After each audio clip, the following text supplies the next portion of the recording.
Bonsoir. Alors, bonsoir à tous. Merci d'être là. Alors, je crois que le beau temps a attiré beaucoup de gens sur les terrasses, plus que pour notre conseil de quartier, mais c'est pas grave. En tout cas, je remercie les personnes qui sont présentes ce soir. Alors, je pense que du coup, on va commencer par la présentation de la nouvelle, de la ligne 30 du bus. C'est vous qui présentez? Ah non, alors vous présentez quoi du coup? Le projet Castor. Le projet Castor. Eh bien, on va commencer par le projet Castor, très bien, qui concerne donc le 37 quai de Grenelle. Oui, je vais vous laisser le présenter, donc ce sera le premier point de l'ordre du jour en attendant que d'autres intervenants arrivent. Oui, bonjour à tous. Donc David Marcovici, société Airtel Investissement. Donc on est promoteur de l'opération qui va amener à restructurer et rénover l'immeuble qui se trouve au 37 quai de Grenelle. Dans le 15e arrondissement, donc à un jet de pierre de cette salle. À côté de moi, donc, il y a José Perran qui représente l'utilisateur actuel du site, puisque le bâtiment est actuellement occupé par le groupe INSEC, qui vous présentera en quelques mots et qui est présent de manière importante dans le 15e arrondissement. Et on présentera également le projet architectural avec le cabinet Calque qui viendra présenter son option sur les façades du bâtiment, puisque en l'occurrence, pour être très synthétique, il s'agit aujourd'hui d'un immeuble qui est donc sur la dalle Beaugrenelle, avec un bâtiment donc élevé sur 4 niveaux, qui est actuellement utilisé par l'Institut français de gestion. C'est un immeuble qui a été construit dans les années 70 et dont l'architecture commençait un petit peu à dater. Et le projet donc que l'on développe avec le groupe INSEC vise à rénover entièrement cet immeuble, tout en gardant son gabarit actuel, et à proposer donc une architecture qui reste dans l'esprit de ce qui a été fait à côté par le groupe Gessina il y a quelques années, dans une optique donc de rénovation thermique essentiellement, et d'amélioration des façades sur le quai de Grenelle, puisqu'aujourd'hui on a un bâtiment qui est un peu vieillissant. Donc je vais laisser la parole à Monsieur Perran qui va présenter donc le groupe INSEC en quelques mots. Merci. Bonsoir à tous, je vais me lever un peu. Je suis espagnol, donc n'hésitez pas de m'arrêter si je ne m'exprime pas trop bien. Je suis le directeur général des opérations du groupe INSEC. Le groupe INSEC, c'est un groupe d'enseignement supérieur français, aujourd'hui qui gère essentiellement des grandes écoles, soit des grandes écoles de commerce ou d'ingénieurs. Aujourd'hui, on est présent surtout à Paris. On a un total de 23 000 élèves, surtout en France. Mais on a aussi des campus, nos institutions sont aussi présentes dans des autres villes en France comme Bordeaux, Lyon, Chambéry, et après on a de l'Université de Monaco et des institutions aussi d'enseignement supérieur à Genève en Suisse. Les opérations les plus importantes pour nous sont ici à Paris, évidemment.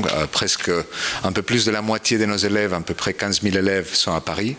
Et on a 2 campus importants à Paris, ici dans le 15e, où une partie du groupe est née dans les années 70 avec l'Institut français de gestion, qui est dans l'immeuble Castor, et un deuxième campus qui est plutôt dans le nord-est, côté tout près de la Bastille, où on a en fait entre la Bastille et Canal Saint-Martin, on a aussi une partie de nos écoles dans les domaines de l'éducation, de la communication et le marketing. Donc pour nous aujourd'hui, on est très présent dans le 15e arrondissement. On a à peu près 25-30 000 mètres carrés entre l'immeuble ici à la rue Sextus-Michel, et aussi on est propriétaire d'à peu près 10 000, 12 000 mètres carrés entre les immeubles Castor et Pollux sur la dalle. Et on vient de prendre un peu plus d'espace sur la dalle aussi dans l'ancien immeuble Hachette, qui est juste à côté, qui s'appelle aujourd'hui Grenelle. Donc pour nous, le 15e, c'est un peu le cœur de notre groupe au niveau d'image, et on souhaite développer nos locaux d'une façon importante, parce que c'est quand même pour nous très stratégique et on tient très fort au 15e. Donc c'est une décision qu'on a prise au conseil d'administration de développer notre présence et nos installations dans le 15e.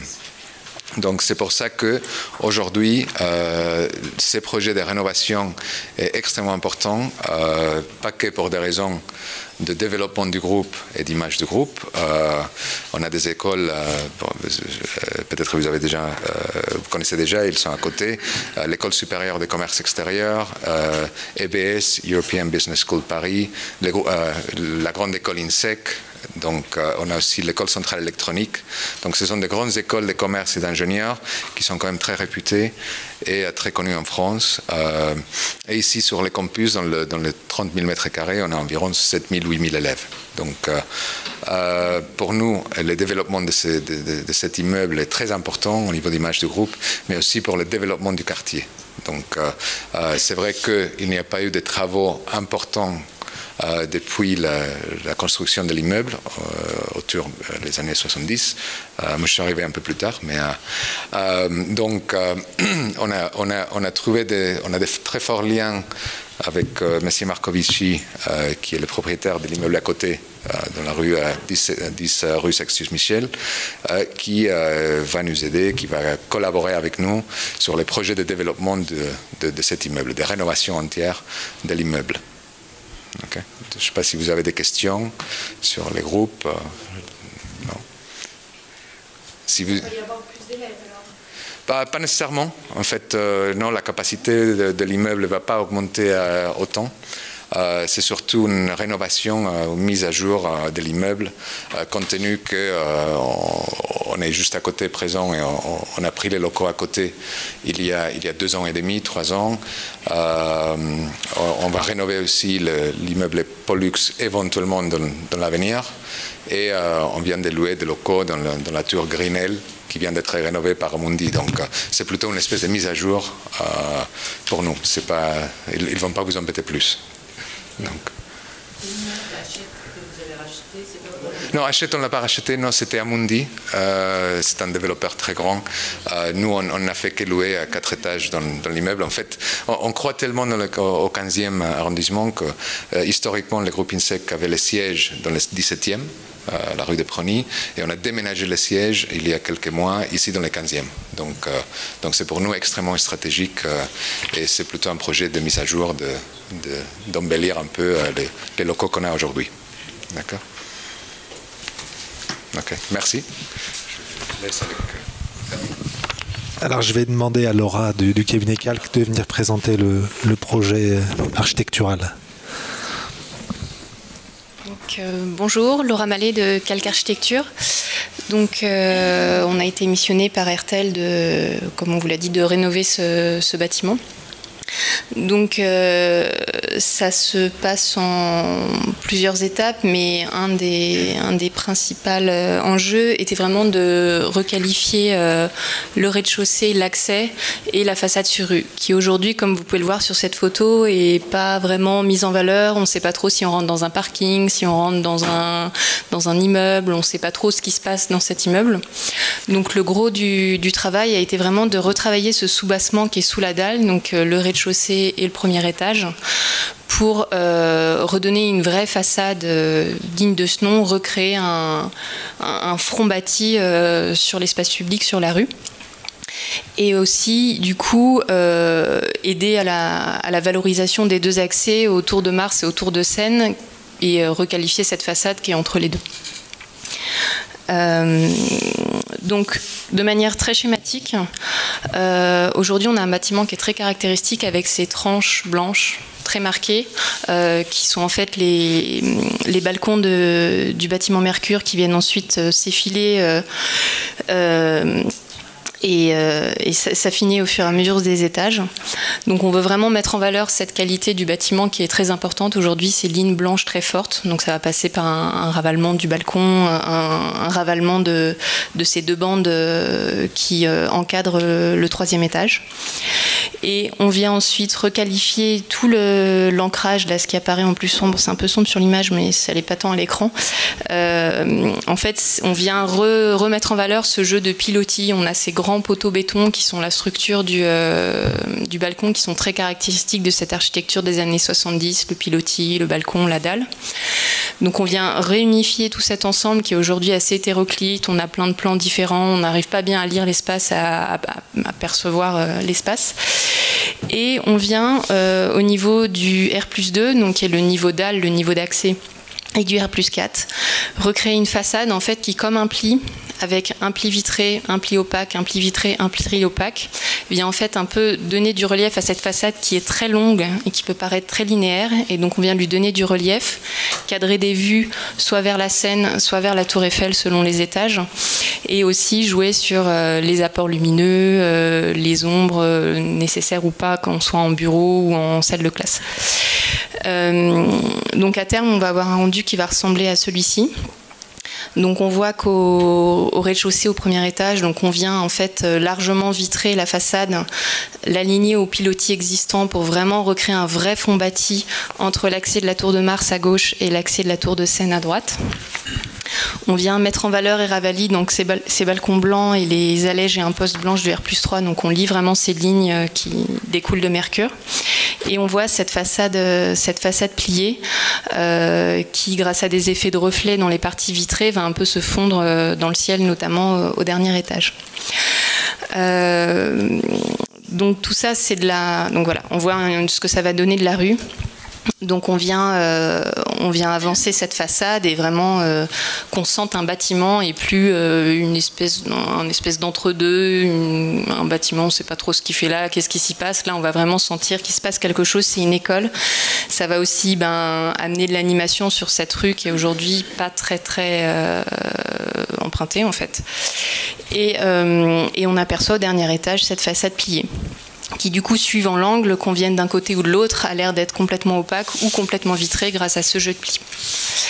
Un des enjeux importants était aussi d'amener plus de végétation sur cette dalle qui est très minérale.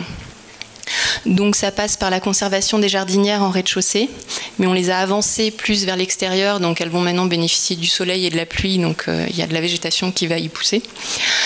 On va aussi revégétaliser la loggia du R+3 et il y a aussi tout un travail qui va être fait sur les toitures.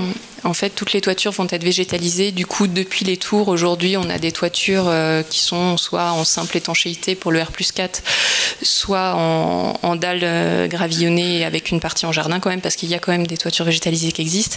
Mais on vient poursuivre ce dispositif sur une grande partie des toitures pour que les personnes qui habitent dans les tours autour puissent avoir une vue sur une toiture verte. Voilà. Je ne sais pas si vous avez des questions sur le projet. Oui, monsieur. Non, en fait, on vient gagner de la surface. Au final, on a 14 mètres carrés de plus. En fait, on vient s'avancer à certains endroits. Vous savez, j'imagine que vous connaissez le bâtiment. Il y a beaucoup de pans coupés, de décrochés, de petits recoins. Donc ces recoins-là, on vient les combler. On vient perdre de la surface par ailleurs. En fait, on veut donner une enveloppe qui est beaucoup plus cohérente, supprimer les recoins qui sont aujourd'hui un peu sombres, anxiogènes et pas dangereux, mais enfin c'est des coins dans lesquels on n'a pas envie d'aller. Donc surtout au niveau de la dalle, on vient vraiment rationaliser la forme du bâtiment et supprimer tous ces petits recoins anxiogènes. Et ce qui fait qu'au global, en fait, on a un bilan de surface qui est à plus 14 mètres carrés. Voilà. Pour le chauffage et la climatisation du locaux, quel procédé? Alors aujourd'hui, justement, vous dites ça à cause des dry coolers qui sont sous la tour, peut-être? Oui, voilà, qui vont être supprimés. En fait, on intègre tous les systèmes toute la technique dans le bâtiment. Il y aura un petit édicule en toiture, mais qui n'est pas un vrai étage, qui dépassera juste de la hauteur de l'édicule ascenseur, et on l'agrandit un petit peu pour intégrer de la technique dedans et des prises d'air et des rejets. Donc en fait, en termes de technique, tout est contenu soit à l'intérieur du bâtiment, en sous-sol, on a aussi des locaux techniques au quatrième étage, au dernier étage. Et en termes d'impact sur l'extérieur du bâtiment, on aura uniquement un petit édicule édicules avec une toiture et des ventelles en périphérie pour nous permettre de faire des prises d'air et des rejets. Et voilà. Au niveau des prises d'air et des rejets, vous avez conscience des nuisances sonores que ça peut occasionner? Oui, bien sûr, piège à son, etc. Enfin, de toute manière, on a un bureau d'études qui nous accompagne. Donc oui, pour répondre à votre question, parce que je n'y ai pas répondu, donc tout ça c'est pour la climatisation, la ventilation. On est aussi actuellement raccordé au CPCU. Donc on conserve ce raccordement au CPCU à la chaufferie. Donc on va rénover le système de chauffage, mais la source de chauffage reste le CPCU. Et voilà. Et donc pour la climatisation, des locaux techniques intégrés au bâtiment, donc suppression des dry coolers qui sont aujourd'hui sous des bords de la tour de Seine, qui sont sur la toiture du R+4 sous la tour. On voit peut-être sur la photo aérienne, je ne suis pas sûre.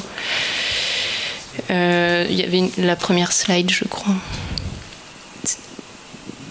Enfin bon, il n'y avait pas une photo aérienne en toute première. Ouais, on voit ici là, le petit Lego blanc sous la tour devant le rectangle végétalisé. Voilà, c'est des équipements de clim qui vont être supprimés. Et d'ailleurs, le peu d'équipements techniques qu'on aura en toiture, si je puis dire, qui sont concentrés dans cet édicule, et ce ne sont pas des équipements, enfin c'est dans un édicule fermé, enfin avec des ouvertures pour les prises d'air rejet, mais un édicule fermé, justement on va les éloigner des logements et ils se situeront plus ou moins à l'endroit de la petite pyramide vitrée qu'on a aujourd'hui. Donc plus loin des logements. Voilà. L'entrée des étudiants se fait du personnel, etc., se fait par une entrée unique? Se fait par la dalle comme aujourd'hui. Donc aujourd'hui, ils rentrent par la dalle au niveau du passage couvert. On a des accès au rez-de-chaussée, mais qui seront plutôt utilisés en tant qu'issue de secours ou accès ponctuel pour des livraisons ou enfin pas des livraisons, c'est une école, hein, donc il y a peut-être 3-4 à mettre de papier. Enfin, c'est pas des livraisons importantes, n'ayez pas peur. Mais l'accès principal se fait vraiment depuis la dalle. L'idée, c'est vraiment d'amener du public sur cette dalle, enfin poursuivre ce qui se passe aujourd'hui, c'est-à-dire qu'il y ait de l'activité sur cette dalle, sur ce passage couvert, en miroir avec l'accès du bâtiment Mercure qui se fait aussi sur la dalle dans ce passage couvert. On est en miroir en fait. Voilà. Oui, madame ?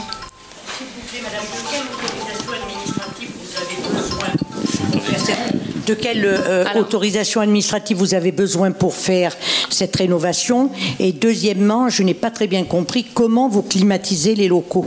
Alors, on a besoin d'un permis de construire qu'on va déposer incessamment sous peu. Donc, un permis de construire.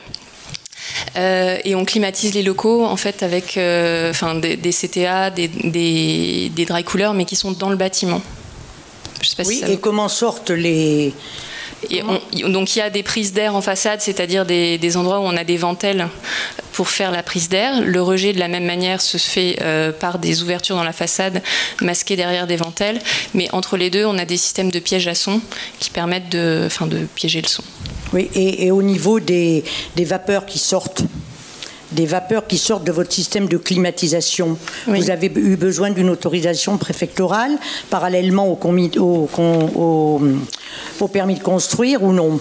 Non, c'est pas un système de climatisation particulier. Je comprends pas bien votre question en fait sur les vapeurs. Il y a pas de, c'est pas une usine, c'est pas, Non, mais c'est pas un problème d'usine.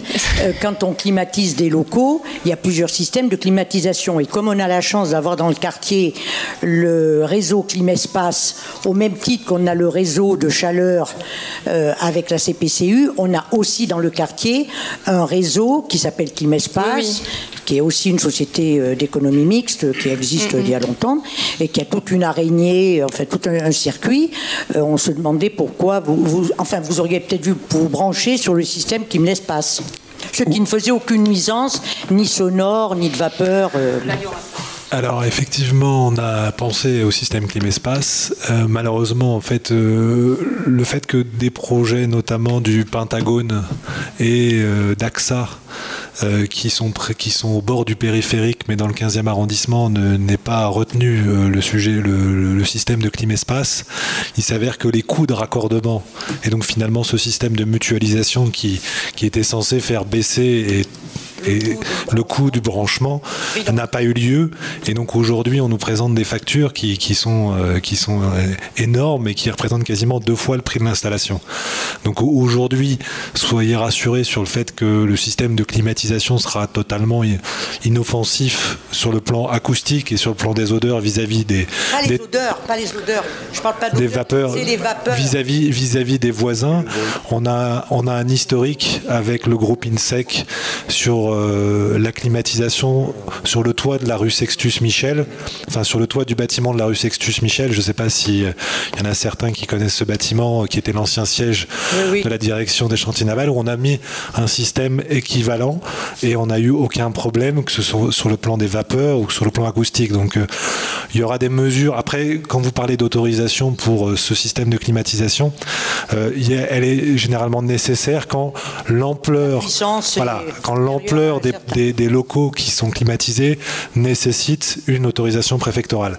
Dans le cas actuel, on a quelques salles de classe qui sont climatisées très légèrement, puisqu'en fait on a un travail sur la façade qui va rendre très performant le bâtiment. Donc on a tendance plutôt à diminuer la puissance des équipements de clim sur ce type de rénovation. Mais en tout état de cause, on sera très vigilant. On a des tests et des autocontrôles qui sont faits avant la mise en service, après la mise en service, et on sera tout à fait prêt à les partager. Mais voilà l'explication de Climespace. Mais en tous les cas, puisque nos élus sont là, et que c'est eux qui verront le permis de construire, on leur demande d'être très vigilants sur cette question du Climespace. Tout à fait.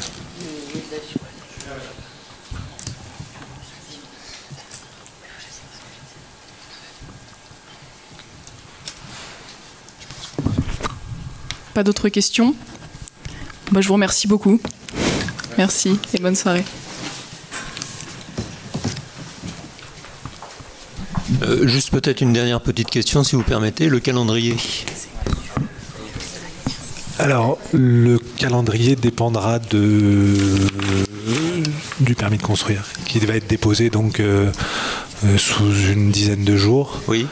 Donc on a sur ce type d'autorisation environ entre 5 à 8 mois d'instruction. Bien sûr. Sauf si les services de la ville de Paris sont plus rapides. Et donc c'est à l'issue de ce délai que les travaux seront engagés.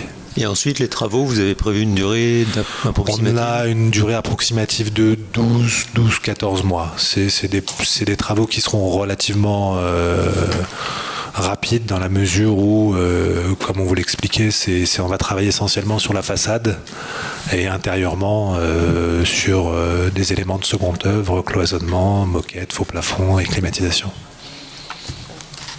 Merci. Merci beaucoup. Je m'attendais à ce qu'il le présente, c'est pour ça que... On va accueillir M. Yassine Ben Salem qui va nous faire une présentation rapide, un point sur la piscine Émile Antoine, qui est, je crois, fermée cette semaine pour problème, incident technique d'ailleurs. M. Ben Salem, chef de la division 7e, 15e de la direction Espace Vert. Direction de la jeunesse et des sports. Oui, merci. Il y a marqué Dev sur mon papier, pardon. Direction jeunesse et sport, pardon. Donc Yassine Ben Salem, ville de Paris, direction de la jeunesse et des sports.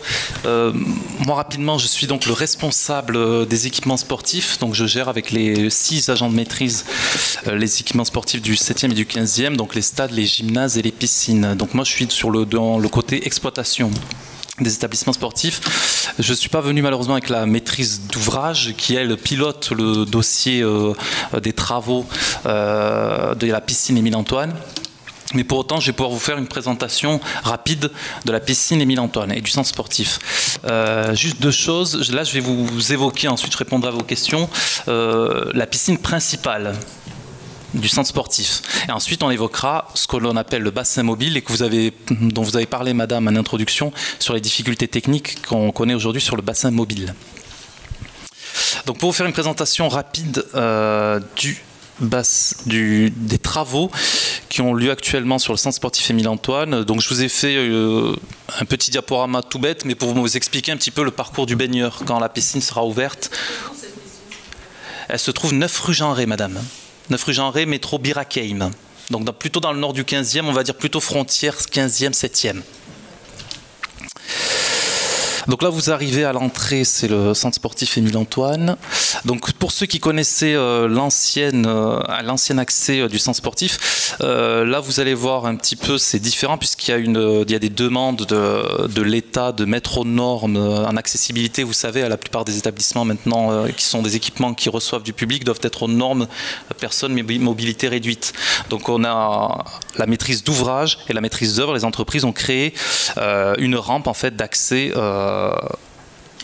au centre sportif, notamment aussi parce qu'au sein du centre sportif, il y a beaucoup d'équipes d'handisport. C'est un centre qui est assez tourné vers le handisport. Donc voilà, c'est le nouveau parvis qui n'a pas trop changé à part les nouvelles portes. Là, vous accédez au centre sportif, donc là, c'est la borne d'accueil. Je vous le fais très rapidement, hein, on passera aux questions tout à l'heure.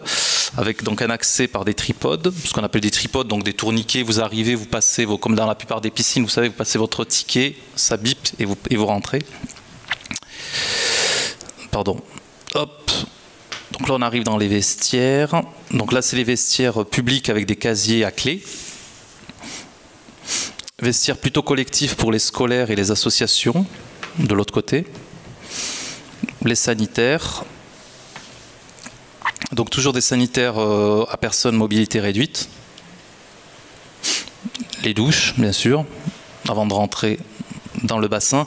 Là au fond, je vous ai pris cette photo parce que c'est la mise aux normes aussi avec un ascenseur pour les personnes à mobilité réduite pour pouvoir accéder, puisque la piscine se trouve à l'étage. Vous arrivez, vous avez 2 étages pour vous retrouver au niveau du bassin. Et là, quand vous êtes un baigneur, j'allais dire sans handicap, vous passez par là. Là, vous descendez, vous montez, là je vous ai pris une photo en fait, vous arrivez par en bas, vous montez les 2 escaliers pour ceux qui sont déjà allés il y a longtemps, puisque la piscine malheureusement est fermée depuis 2013. Pour ceux qui étaient là l'année dernière, quand j'avais fait une première présentation, la piscine a été fermée avec l'Agence régionale de la santé pour une histoire de champignons, pour en fait un sujet, on va dire, de santé publique, et, de principe de précaution surtout en fait. Là, vous avez accédé en fait du coup sur le bassin. Là, vous avez l'entrée pour les personnes à mobilité réduite. Vous accédez pour ceux qui ne sont pas en fauteuil au vu de l'image, de la photo. Une vue sur l'arrière.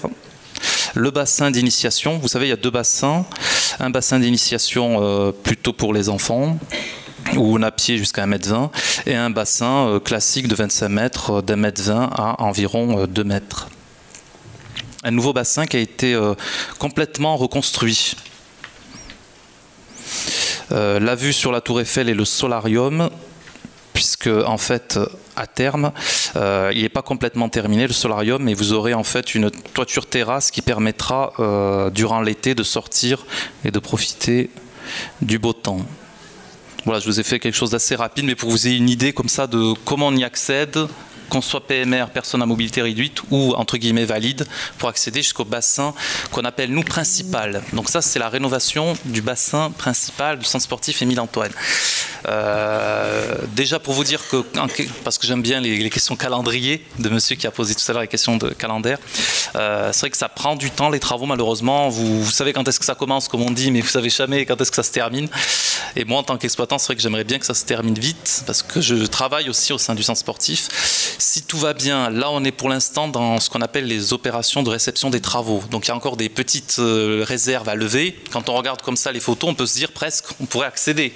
Bon, en fait, je sais pas, moi quand j'ai pris les photos, quand je chemine jusqu'au bassin, il n'est pas encore en eau, mais on pourrait presque y accéder.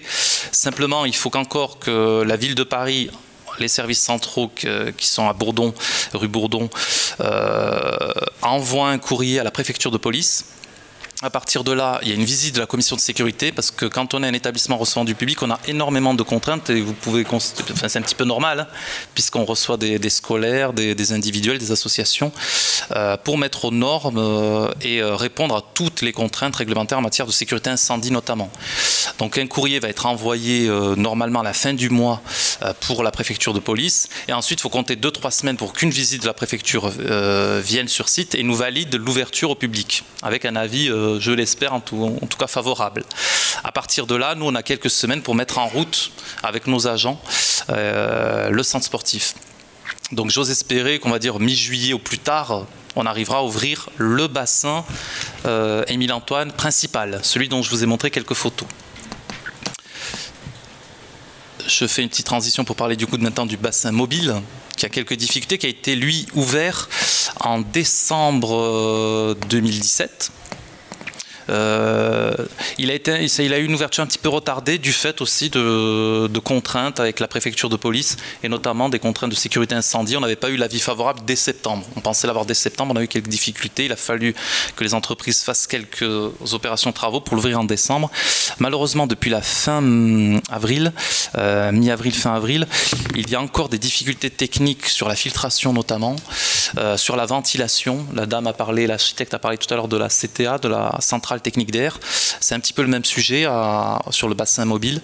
Et toutes ces difficultés techniques nous ont en fait, comment dire, elles ont fait que les taux réglementaires ont été dépassés. Tout simplement, en fait, on n'est plus dans des taux conformes d'hygrométrie, par exemple, de ce qu'on appelle des trichloramines. Je ne vais pas rentrer dans les détails, mais on a des taux qui ne sont pas conformes, en fait. Donc forcément, tant que l'entreprise n'a pas répondu techniquement à ces contraintes et tant qu'on n'a pas remis de façon conforme, qu'on ne répond pas encore aux taux, on ne peut pas réouvrir la piscine. J'étais récemment là en centrale à la DJS, à la Direction de la Jeunesse et des Sports. J'ose espérer qu'à la fin de la semaine, on pourra avoir déjà des éléments plus précis jeudi ou vendredi pour savoir si on peut réouvrir au courant de la semaine prochaine. Donc je préfère pas m'avancer, mais on fait tout pour qu'on réouvre le plus vite possible. Ce bassin mobile qui lui se trouve à l'extérieur, pour ceux qui connaissent un petit peu le centre sportif, il se trouve à l'extérieur, il se trouve en face du stade Émile-Antoine. C'est une structure légère en fait qui a été construite assez rapidement avec un système de filtration à côté du bassin mobile. Donc c'est un plus petit bassin, 4 lignes, ça ressemble plus pour ceux qui connaissent à des bassins écoles d'environ 20-25 mètres, 4 lignes, 12 mètres sur 25 mètres. Donc qui accueille actuellement surtout des écoles et une part associative, mais surtout des écoles, et qu'on essaye de reloger justement à la piscine Mourlon. Puisque forcément, quand on a des fermetures de piscine, on essaie aussi de voir où est-ce qu'on peut reloger, notamment les primaires, parce qu'on a un devoir des obligations en matière de savoir nager. Donc on essaie de trouver des solutions de relogement. Même si les sites sont très fréquentés, très contraints, puisqu'on a beaucoup de demandes et malheureusement une offre qui est sur le 15e, un petit peu réduite du fait des fermetures, de la programmation des fermetures et des ouvertures des piscines. Mais j'ose espérer que quand toutes les piscines seront réouvertes sur le 15e, on pourra avoir des piscines au moins neuves et en réglementaire et qui répondent à toutes ces contraintes de sécurité. Merci de votre attention. Je suis prêt à répondre à toutes vos questions.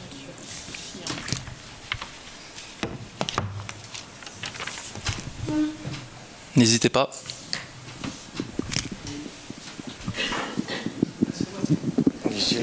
Allez-y, monsieur.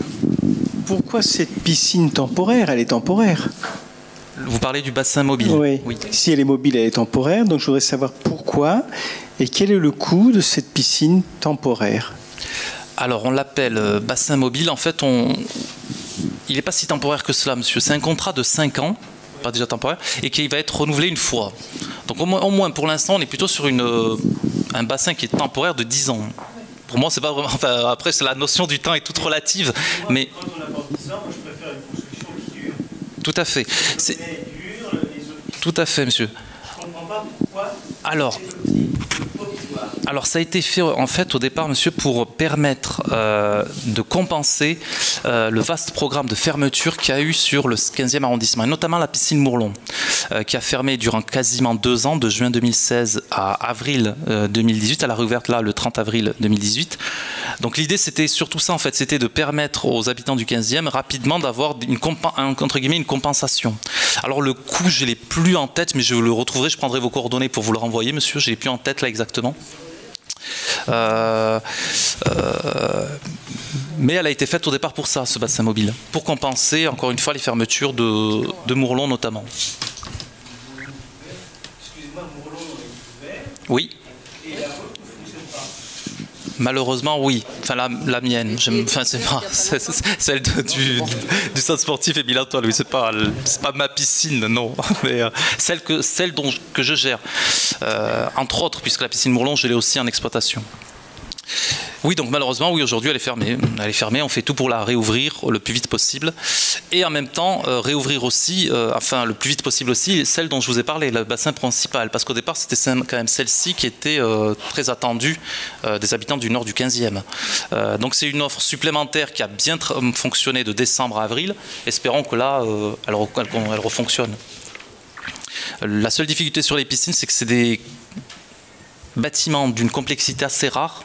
Moi, je ne pensais pas que c'était aussi complexe. Et quand on visite dans des systèmes de filtration, le moindre petit pépin technique peut vous mettre en difficulté, en fait.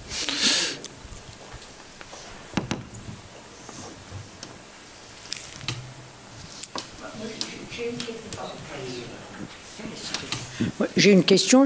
Est-ce que je pourrais profiter du fait qu'on parle de piscine pour nous rappeler quelles sont les obligations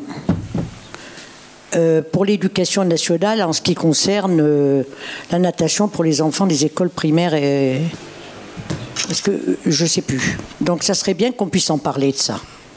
Oui, c'est une très bonne question, madame. Très rapidement, en fait, on est en lien avec la direction des affaires scolaires pour permettre, on a en fait des taux, d'un pourcentage de ce qu'on appelle le savoir nager à la fin de l'école primaire, on a des obligations de résultat.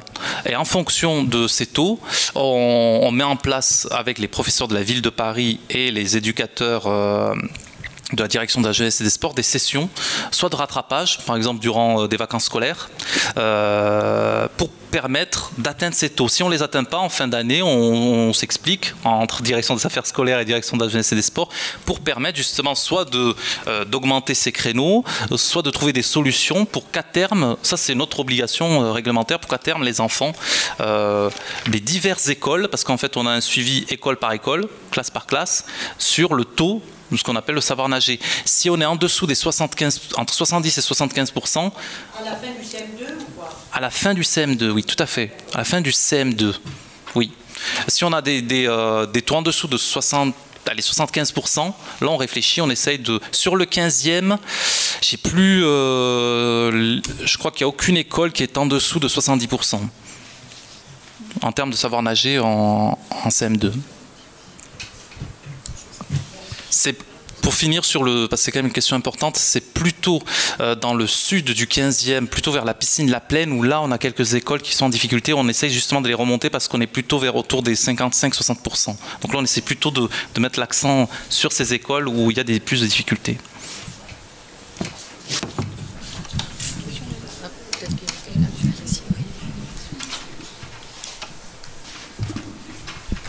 Oui, bonjour.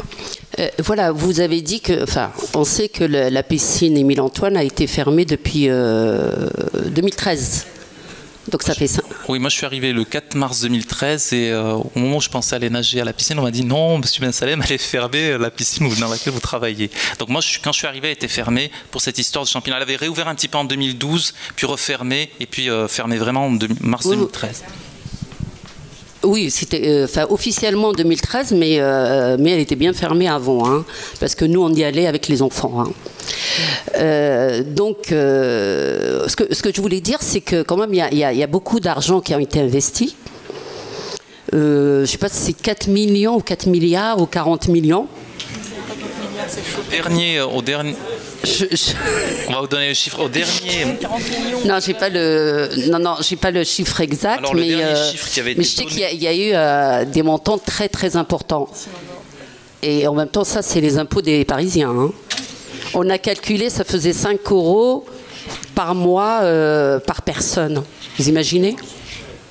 Ah bon ? Donc, j'attends le monsieur qui nous donne le montant. Au dernier conseil, parce qu'en fait, je pense que c'était le même conseil de quartier duplex Maude-Piquet, du 12 février, la maîtrise d'ouvrage, donc ceux qui pilotent en fait les travaux, étaient venus vous présenter. Et le coût global, c'est vrai, de l'opération est très important, 4,2 millions d'euros. Et je n'étais pas loin. Le 4. Non, il y avait le 4 dedans. Il y avait le 4, tout à fait. C'est pas milliards, c'est millions, heureusement. Parce qu'en tant que contribuable parisien aussi, je comprends très bien. Oui, non, mais en même temps, c'est vrai que ça coûte énormément aux Parisiens, surtout nous, les habitants du 15e. Tout à fait. Non, mais ce que je veux dire, que quand même, c'était important comme montant. Hein. Ouais, c'est très important. Et voilà. Et donc, c'est vrai que c'est dommage parce que dans le quartier, il n'y a pas beaucoup de piscines. Il y a Keller, qui était fermé à l'époque pour travaux. Aussi, non, ce que je veux dire, c'est qu'il y a autant de, enfin, il y a autant d'investissements, il y a beaucoup d'investissements pour cette piscine, et à la fin, on se retrouve avec, là actuellement, elle est fermée pour problème technique. Donc moi, j'aimerais bien qu'on m'explique que la dernière fois aussi, c'était un problème technique, et qu'on n'a pas aussi réglé le problème des champignons, paraît-il. Parce que moi, je suis en relation avec les écoles, duplex et tout. Ils aimeraient bien emmener leurs enfants là-bas. Et puis les écoles. Et on se retrouve avec ce problème technique. Et moi, je me dis quand même, ça fait 5 ans qu'on a investi sur cette piscine, qu'on travaille sur cette piscine. Et à la fin, on se retrouve toujours avec des problèmes techniques. Qu'est-ce qui se passe ? Alors, il y a 2 choses dans votre remarque, madame, et votre question. Sur le champignon, pour moi, il a été complètement éradiqué. Sur la nouvelle piscine, il n'y a pas de sujet. Puisqu'on a tout cassé, tout refait, on a fait un bassin en inox, complètement, ce que je vous ai montré là, complètement neuf. Pour moi, il n'y a plus de sujet sur le champignon ex-piscine. Pour moi, c'est l'ex-piscine Émile Antoine. C'est une toute nouvelle, là, celle que je vous ai montrée. Celle qui, je l'espère, sera ouverte durant cet été. Sur le bassin mobile, encore une fois, tous ces sujets techniques, moi je suis pas technicien, je ne pourrais pas vous répondre de façon précise, mais ce que je sais, c'est que les taux réglementaires dont je vous ai parlé tout à l'heure, aujourd'hui, ne sont pas encore conformes. C'est une structure légère, qui est ce qu'elle est, ce bassin mobile avec ses difficultés techniques. Il a quand même bien fonctionné depuis décembre jusqu'à aujourd'hui. Donc je me dis, bon, c'est vrai qu'une fermeture, c'est vrai que je ne pensais pas que la fermeture serait aussi longue. Ça, je le concède complètement. Ça fait quand même plus de 3-4 semaines maintenant. C'est pas simple non plus avec les entreprises quand vous devez leur courir après pour qu'elles fassent les opérations techniques qu'on leur demande. Mais encore une fois, ce que je disais à la fin de mon exposé, j'ose espérer vraiment qu'à la fin de la semaine, on arrive à terminer ce sujet, à réouvrir le bassin mobile. En attendant, encore une fois, d'ouvrir la véritable piscine principale et pas semi-provisoire pour que je regarde monsieur de loin.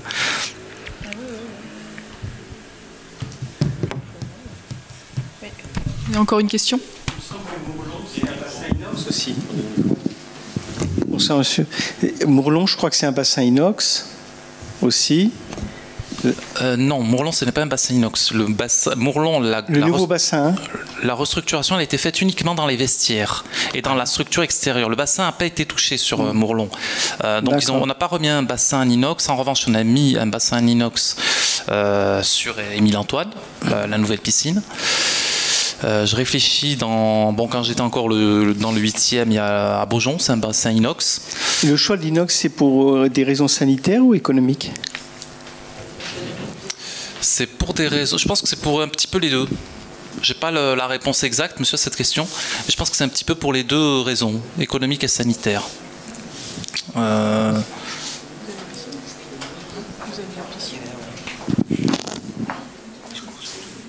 En tout cas, ce que je sais, c'est que les toutes dernières piscines dont j'ai eu la charge, quand j'étais encore le chef de Ex-Ouest, où je gérais le 8e arrondissement, c'était un bassin en inox au centre sportif Beaujon, qui s'appelle aujourd'hui Jacqueline Auriol, de mémoire.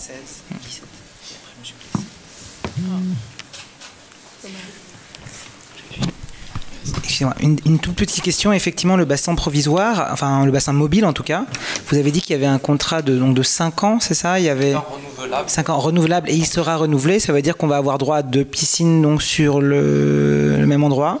Est-ce qu'à terme, effectivement, vu qu'il y a eu un investissement fait sur ce bassin mobile, est-ce qu'on pourrait le garder ? Est-ce qu'il a été discuté peut-être de le garder ou pas ? Voilà. C'est une bonne question. Je vais remonter en centrale. Moi, je sais qu'aujourd'hui, j'en ai l'exploitation pour 5 ans minimum, fois renouvelable. Donc, je suis plutôt sur une durée de 10 ans. Après, il faudra qu'on en rediscute avec les services centraux de la DGS et là, entre mairie centrale et mairie d'arrondissement, entre M. Goujon et M. Martins, l'élu au sport de Mme Hidalgo, pour éventuellement, oui, pourquoi pas garder ces deux bassins, enfin garder ce bassin mobile qui permettait comme ça d'avoir, en fait, au sein du centre sportif Émile-Antoine, le bassin principal de 25 mètres, le bassin d'initiation et ce bassin mobile, c'est 3 bassins sur le 15e arrondissement, le nord du 15e arrondissement. C'est vrai que ça serait très intéressant. En matière notamment de demande, d'éventuels relogements. Il est évident que quand toutes les piscines seront ouvertes sur le 15e, on pourra enfin pouvoir répondre à la demande. On sait qu'on a aujourd'hui beaucoup de contraintes là-dessus.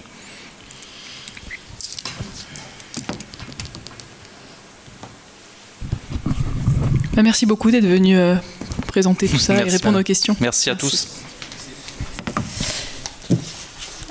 Alors on va passer aux autres sujets du conseil de quartier. Alors sachant qu'on n'a pas ce soir d'intervenants ni de la direction de la voirie ni de la direction des espaces verts, je vais faire les présentations des sujets. On avait comme sujet tout d'abord la ligne 30 du bus. Donc, en fait, il y a un grand projet qui a été lancé, qui est le Grand Paris des bus, entre la ville de Paris, Île-de-France Mobilité et la RATP, pour prévoir une déconcentration de l'hypercentre vers la périphérie et pour améliorer la sécurité des voyageurs. Donc le schéma de bus a été adopté par Île-de-France Mobilité. Il a été approuvé avec des aménagements de voirie également, et un travail est aussi engagé avec la RATP. Donc 2 centres de bus vont être créés dans Paris. Le parc des bus sera renouvelé. 10 millions d'euros seront investis pour les travaux d'aménagement de voirie. Et donc, concernant notre quartier, c'est la ligne 30 qui actuellement s'arrête à Trocadéro et qui va en fait être prolongée jusqu'à l'hôpital Georges Pompidou avec un nouveau parcours via les quais de Grenelle et André Citroën. Donc, on a voilà l'image, donc la ligne 30 en violet.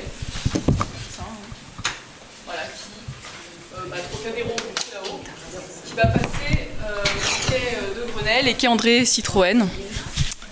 Voilà, vous voyez tous la ligne violette. Donc ça sera le nouveau parcours. Alors le parcours est fixé. Je crois qu'au niveau des arrêts, c'est pas encore fixé. Ça le sera fin juin entre la ville, la RATP et Île-de-France Mobilité. Si vous avez des choses à dire, des endroits où vous ne voulez vraiment pas que le bus s'arrête, il est encore temps de le dire.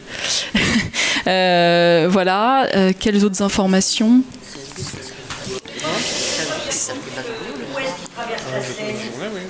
Où est-ce qu'il traverse la Seine ? Eh ben, ouais, au pont d'Iéna, ouais, c'est ça. Au-dessus de Champ de Mars Tour Eiffel. Il rejoint le quai de Grenelle, il passe Champ de Mars Tour Eiffel, il rejoint le quai de Grenelle, quai André Citroën, il passe sous la dalle en fait. Et voilà, et il revient sur le quai Javel et ensuite il descend vers Ballard et l'hôpital Georges Pompidou. Il va servir le centre commercial. Est-ce qu'il y a un arrêt au centre commercial ? A priori, oui, il s'arrêtera. Alors, soit il passe sous la dalle, donc je pense qu'il s'arrêtera peut-être sous. Je ne sais pas s'il s'arrêtera sous la dalle. C'est quelque chose, peut-être, si vous avez des revendications sur le sujet, c'est peut-être le moment de le dire. S'il y a des endroits où vous pensez vraiment qu'il faut éviter des arrêts. Mais en tout cas, oui, c'est sûr, il desservira le centre commercial. Oui. Ouais. Je ne sais pas si c'est sur le bout de la rue Linois ou si c'est sous la dalle, mais peut-être sur la rue Linois plutôt, je ne sais pas. D'après le plan, je pense que tous les petits points blancs, c'est pas encore définitif, mais c'est ça. Donc ce serait plutôt sur la rue Linois en remontant vers le quai, en fait. Voilà, alors il y a un site qui est dédié à ça. C'est le Grand Paris des bus. Voilà, tout simple. Et vous pouvez voir les projets dessus. Audrey, est-ce qu'une voie de bus sera réservée sur les quais ? On a la réponse ou pas ? C'est important parce que... Non, mais oui. Alors, quand on avait fait la réunion, c'est pas vous qui vous étiez exprimé dessus, monsieur Tuillier, non ? Pas du tout. Mais sur la voie de bus, justement... Bon, ça m'ennuie un peu de parler au nom de mon ex-entreprise. Oui, mais... Bon, mais pour avoir travaillé sur le sujet, non, il n'était pas prévu de couloir bus sur le quai, parce que c'est un endroit qui roule relativement bien.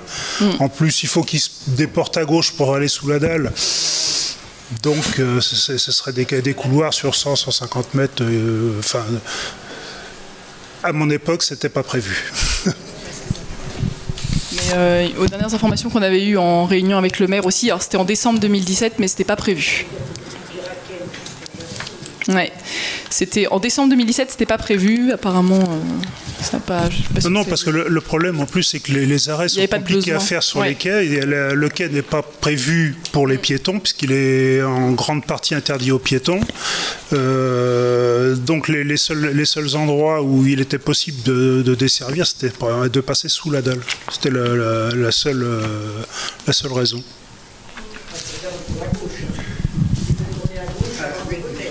Et réutiliser la voie de bus qui a été aménagée côté 16e, c'était pas envisageable? Parce qu'on a à peu près le même parcours. On peut les mettre, les commentaires sur le site. Bah, je vous avoue qu'il y a un intervenant qui devait être là sur le sujet, qui n'est pas là, et qu'en fait, moi, j'ai pas ces éléments-là. Je suis vraiment désolé, hein. Franchement, c'est... Parce que là, c'est peut-être un peu dommage d'encombrer une des dernières voies de circulation qui circule encore dans notre quartier, alors qu'on a de l'autre côté une voie de bus qui est utilisée par un bus qui passe une fois tous les quarts d'heure, quand même. C'est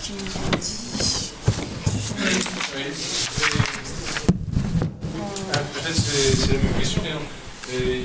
Parallèlement, il y a la ligne 42. Non, alors a priori, alors juste, désolé, en fait, je vois sur un des éléments qu'on avait eu, sur le principe, l'implantation définitive, sur le principe, l'implantation longe les deux terre-pleins concernés par l'aménagement de la coulée verte, donc les deux terre-pleins, donc a priori, non, c'est pas sur une piste de bus, enfin sur une, il n'y a pas de couloir de bus, en fait, on longe les terre-pleins avec...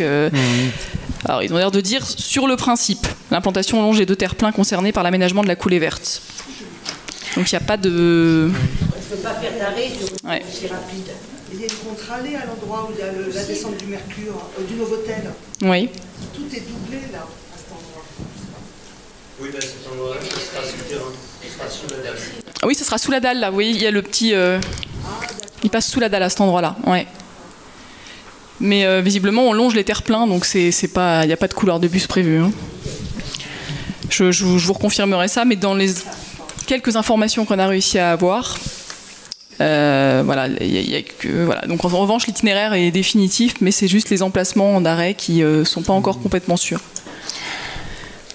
Moi, j'ai une question qui est sans doute pas encore arrêtée, mais dans le 15e, c'est à peu près un parcours parallèle et pas très distant de la ligne 42 qui va aussi du Champ de Mars à Pompidou. Je crois qu'il faut être vigilant sur qu'il n'y ait pas une dégradation de la fréquence de cette ligne 42. Elle passe un peu plus à l'intérieur, la ligne 42, en fait. Ouais, elle est en bleu, là, on la voit. Hein. Elle est pas loin, ouais. Elle est pas loin. Après, la ligne 30, c'est parce qu'elle passe au Trocadéro. La 42, elle est vraiment... Elle récupère les gens au Trocadéro et elle peut les emmener jusqu'à l'hôpital Georges Pompidou. Elle vient d'ailleurs, quoi. Elle vient quand même de plus haut, de beaucoup plus haut. Je sais, mais bon... Ouais, elle passe vraiment au Champ de Mars, alors que la ligne 42, non, mais... Non, mais je ne sais pas qui détermine les fréquences. Ça ne doit pas encore être fait, j'imagine. Les fréquences ne sont pas encore déterminées, non. Mais je pense qu'il faut juste être un peu vigilant pour que ce soit pas... Oui, c'est vrai. Non, mais c'est à noter.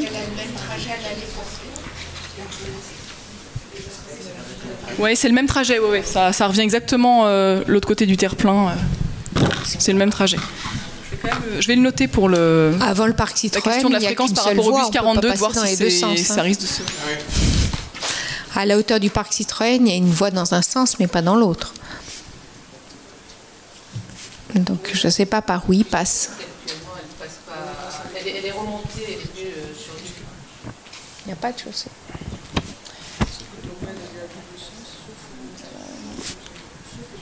Elle passe au Champ de Mars et elle remonte à l'intérieur. Donc, à ce niveau-là, elle passe beaucoup plus haut.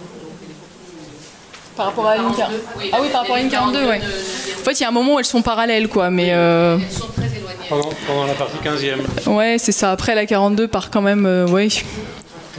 Elles sont parallèles sur une bonne partie. Elle part vers la gare du Nord.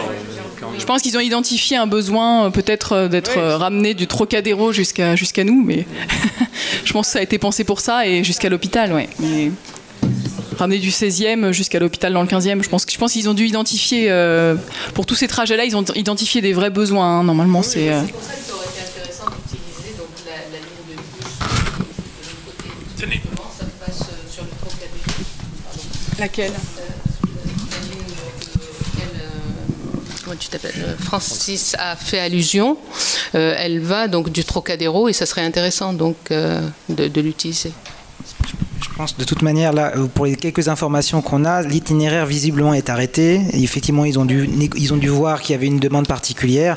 Là, la seule chose qu'on a vraiment, c'est en gros les emplacements exacts des points d'arrêt devraient être finalisés par Île-de-France Mobilité fin juin.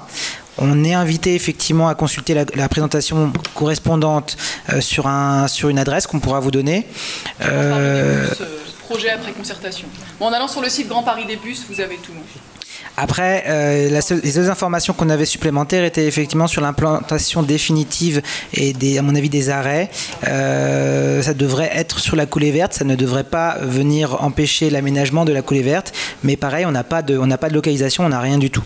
Donc là aujourd'hui, malheureusement, je ne pense pas qu'on pourra pas avoir d'informations supplémentaires à donner tout de suite sans les intervenants. Peut-être qu'effectivement, il faudra voir s'ils peuvent revenir à une autre. Fin juin, d'avoir quelque chose de plus précis aussi. Voilà, effectivement, peut-être fin juin, une fois qu'ils auront plus d'informations eux-mêmes, ils pourraient venir faire une présentation plus concrète et plus détaillée.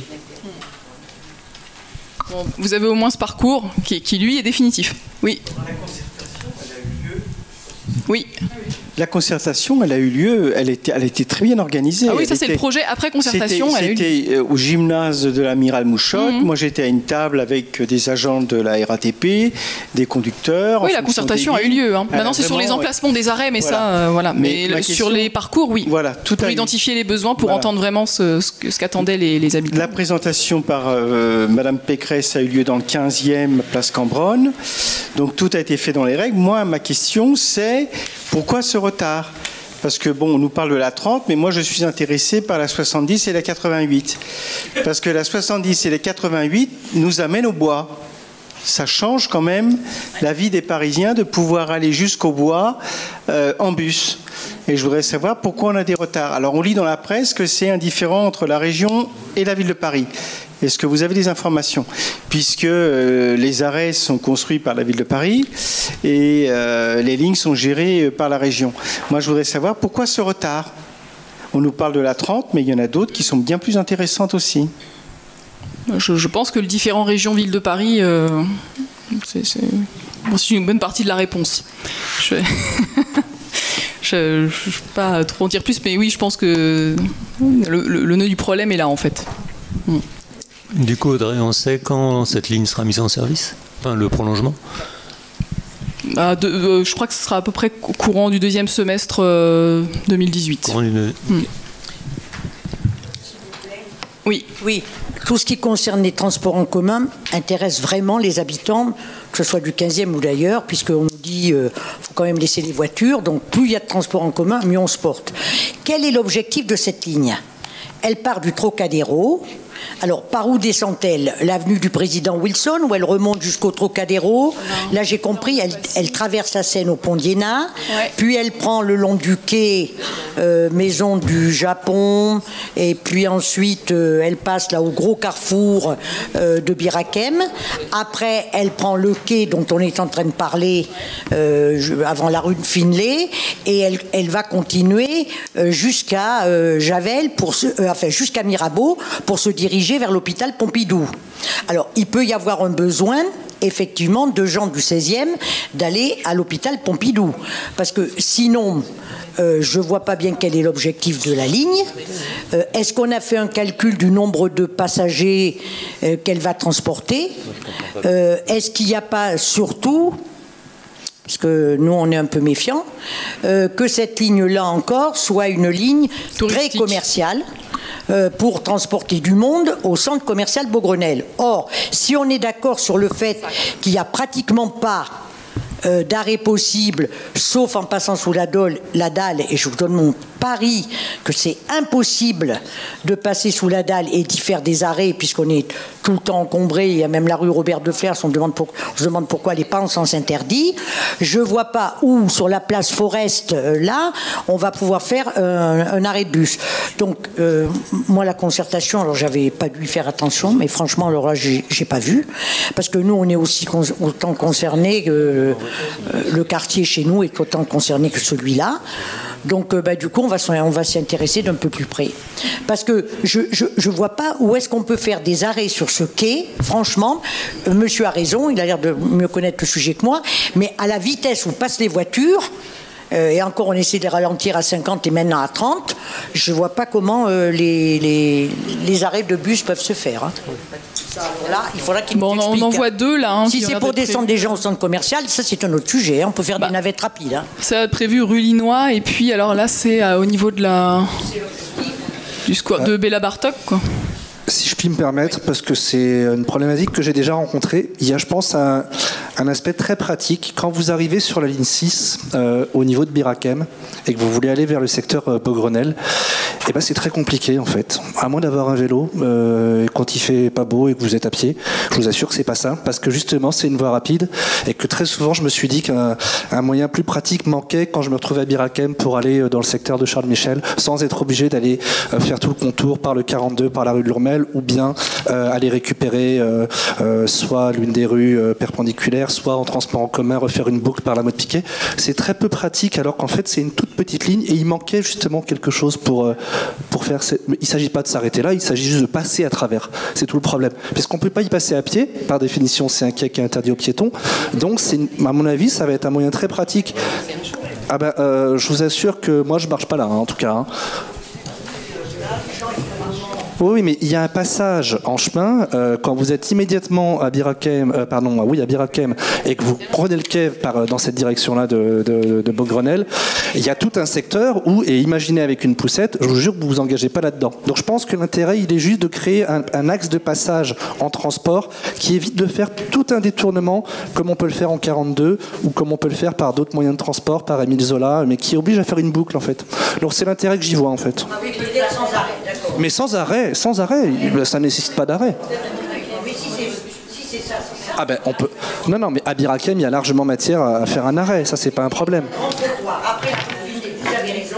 Ah oui. On passe devant le garage Renault. Voilà. Et c'est pour ça qu'il va y avoir une coulée verte dont on va délimiter.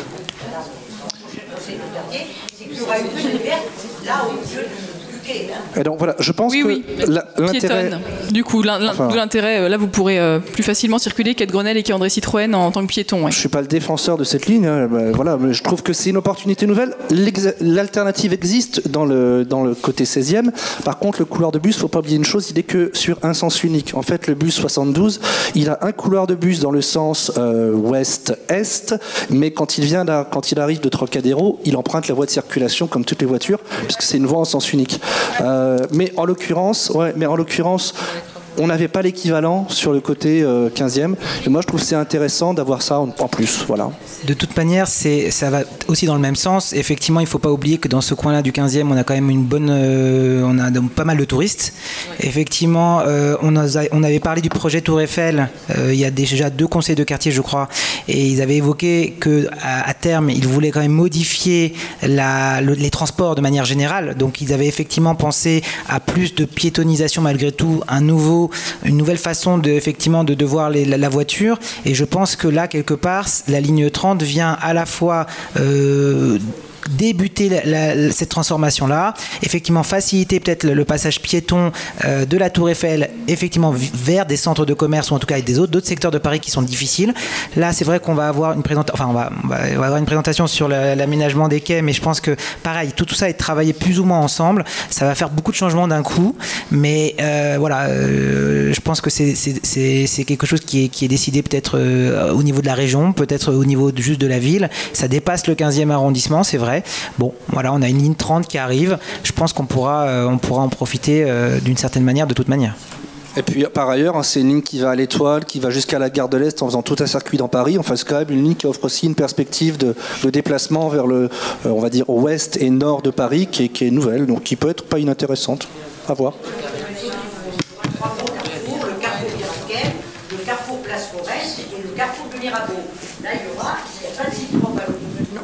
s'il n'y a pas de site propre, je peux vous dire qu'il prendra tous les jours un retard formidable, parce qu'il y a le gros carrefour de Birakem, le gros carrefour du pont de Grenelle Forest et le gros carrefour du pont Mirabeau. C'est tout à fait possible, effectivement. Il va y avoir quand même problème.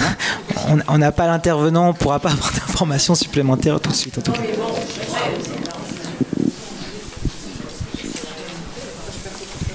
Alors pour rester sur ce secteur justement, comme vous le savez certainement, au projet budget participatif 2016, donc il a été voté un projet pour l'aménagement d'une coulée verte dans le quartier Beaugrenelle, dont le budget a été évalué à 625 000 €.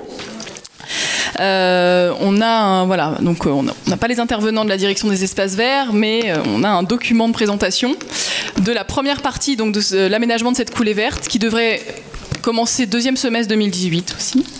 Et donc cette première partie qui concernera le tronçon entre l'avenue Émile Zola, donc pont Mirabeau, et la rue du Docteur Keller. Donc le projet réaliser une nouvelle coulée verte au quartier Beaugrenelle a été retenu, donc, comme je vous le disais, au titre du budget participatif 2016. L'idée est d'augmenter la végétalisation et d'implanter aussi sur la placette qui est située côté avenue Émile Zola du mobilier d'activité sportive. Alors, on peut continuer. Donc voilà, vous voyez du coup ce qui va être aménagé. Donc on commence au niveau du pont Mirabeau, la station Javel, pour aller jusqu'à la rue de l'ingénieur Robert Keller. Donc on a 2 terre-pleins qui vont être aménagés en promenade piétonne végétalisée, avec des arbres qui vont être ajoutés. Enfin, on va le voir, je crois, aux prochaines slides. Les parcs André Citroën et du Champ de Mars constituent 2 réservoirs de biodiversité de la trame verte parisienne. Les ports de Javel et de Grenelle constituent des corridors urbains favorables aux abords de la Seine.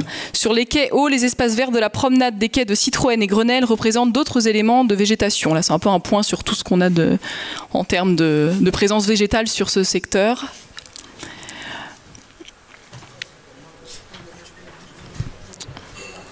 Voilà, là on a un point sur tous les squares et espaces verts qui existent dans l'environnement. Donc là, la promenade à réaménager. Ils disent phase 2 parce qu'il y a déjà eu une première phase, vous savez, devant le centre Beaugrenelle en 2013. Il y a déjà eu un aménagement du terre-plein central pour une végétalisation. Donc là, c'est la phase 2, les 2 terre-pleins entre le pont Mirabeau et la rue Keller. Donc un petit point sur l'aménagement réalisé en 2013 devant le nouveau centre commercial. Donc c'était 625 000 € également, le budget évalué pour les 2 terre-pleins qui vont être faits maintenant. Avec 3700 m² d'espace réaménagés, des allées réalisées en pavé enherbé et asphalte clair grenaillé, reprise des trottoirs en dallage granit, pelouse et replantation de prunus, une sorte d'arbre, vous connaissez tous. Voilà. Donc voilà, les 2 terre-pleins réaménagés représentent une surface totale de 5900 m². La longueur totale est de 360 mètres. Donc on a un terre-plein, le numéro 1, avenue Émile Zola, rue de Javel, qui est pour l'instant, c'est une pelouse qui est pour l'instant inaccessible, avec 29 arbres. L'idée, je crois que c'est d'en rajouter une quinzaine. Donc, ils ont fait un état des lieux technique pour voir combien d'arbres ils pouvaient ajouter, parce qu'on a un réseau CPCU qui est implanté. Donc là, c'est le premier terre-plein entre Émile Zola et rue de Javel. Un réseau CPCU implanté sur la moitié de la longueur du terre-plein. Donc, on ne peut pas planter d'arbres à moins de 3 mètres de ce réseau. Présence ponctuelle d'un réseau EDF dans la largeur du terre-plein et présence de nombreux réseaux au niveau de la petite placette qui est là, celle sur laquelle il y aurait des équipements sportifs ensuite. Et donc terre-plein numéro 2 entre la rue de Javel et la rue Keller. Réseau CPCU implanté sur toute la longueur du terre-plein, peu profond, donc on ne peut pas planter d'arbres à moins de 3 mètres également. Présence ponctuelle d'un réseau EDF et d'égout au débouché de la rue Keller. Voilà, alors diagnostic, vous serez tous d'accord, je pense, état des lieux, c'est un environnement qui est très sonore, donc on ne peut pas considérer cette future promenade comme un espace calme de repos. Voilà, l'idée c'est d'en faire un espace piéton, végétalisé, agréable, mais voilà, ça ne sera pas un espace de repos comme ça à côté des quais.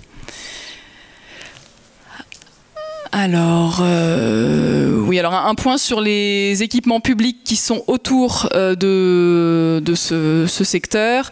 Équipements publics situés dans un rayon de 200 mètres. On a le centre sportif Mourlon, la piscine Keller, gymnase et centre sportif Keller, la crèche collective rue Keller, l'école maternelle Zola, le centre de loisirs Émile Zola, le collège Apollinaire et le jardin d'enfants de la rue Peignot. Alors, état des lieux actuel. Donc, sur le terre-plein numéro 1, celui-ci, 29 arbres, dont 2 en état phytosanitaire médiocre. Et sur le terre-plein 2, 46 arbres, dont 2 en état phytosanitaire médiocre. Donc, 75 arbres au total. Donc, l'idée est d'en rajouter une quinzaine, donc ça en fera 90. Je crois qu'ils veulent en enlever quelques-uns et en rajouter 15. Alors, donc, orientation générale. L'idée donc est de créer une promenade végétalisée, de diminuer visuellement la présence de la voie très circulée côté Seine, d'améliorer l'aspect paysager du site, de développer la biodiversité en s'inscrivant dans la trame verte et bleue, de désenclaver la placette côté avenue Émile Zola, donc pour faire venir du monde sur la placette, proposer une offre de sport pour les jeunes. Et il y a aussi pour les enfants, je crois, enfin on va le voir après. Alors, voilà ce que je disais, ils vont planter 22 arbres et en supprimer 7. Donc ceux qui sont en mauvais état et ceux qui peut-être gênent un peu le réseau CPCU. Donc en tout, 15 arbres de plus.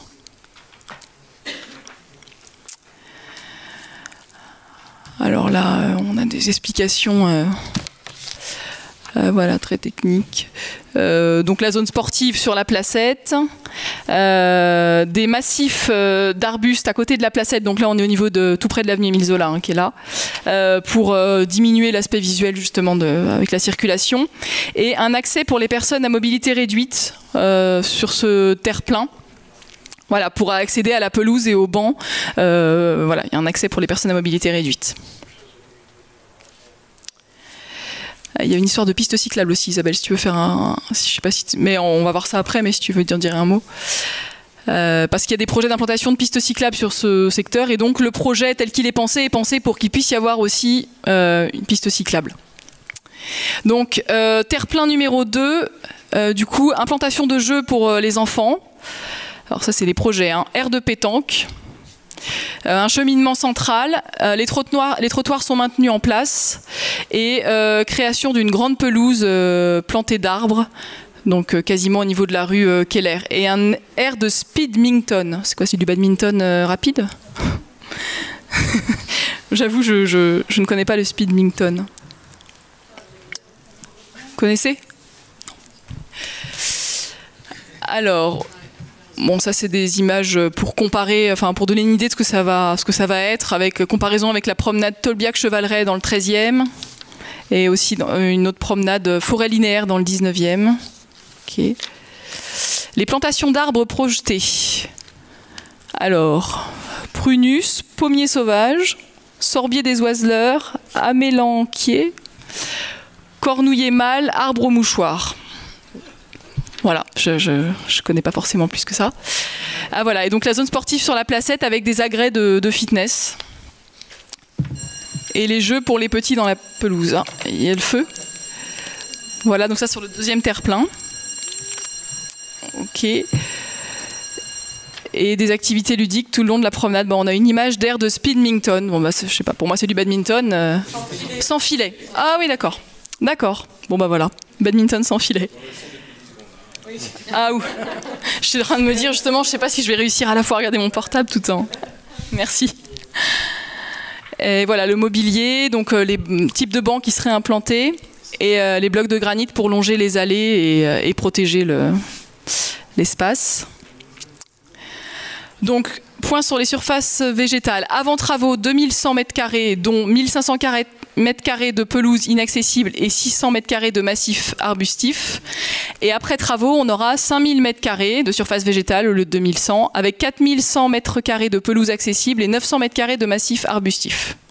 Et les surfaces minérales, avant travaux, 3400 m² de stabilisés, après travaux, 500 m² d'allées en asphalte. Donc on allège quand même, on allège et on végétalise beaucoup. C'est plutôt un beau projet, hein. Voilà, on arrive au bout, non, c'est fini, voilà. Ok, donc réalisation...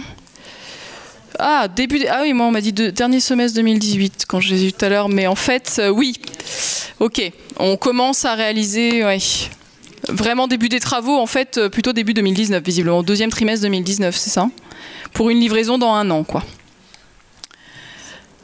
Enfin, un an, dans un peu plus d'1 an, troisième trimestre 2019, donc vers la rentrée, quoi. Septembre de l'année prochaine. Allez, 1 an et demi. Voilà. Donc un beau projet. Je ne sais pas si je pourrais répondre à des questions techniques, mais s'il y en a ou autres questions, n'hésitez pas.